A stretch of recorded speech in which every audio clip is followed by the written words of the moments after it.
how to play music offline on SoundCloud. Hello guys, welcome back to this quick tutorial video. Today I will show you that how can you play offline music on SoundCloud. So let's get started. On this process, firstly you'll have to open the SoundCloud app on your device. So you have to open it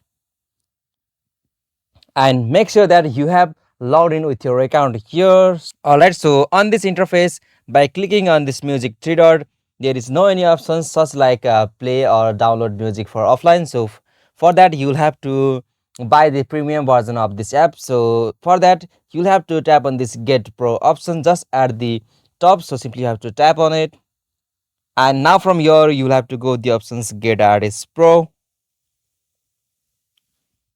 Okay, so from here you will have to choose the payment method.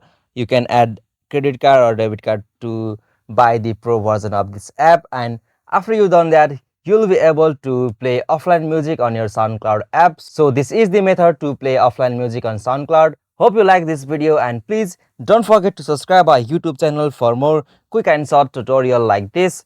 Thank you for watching this video. Have a nice day.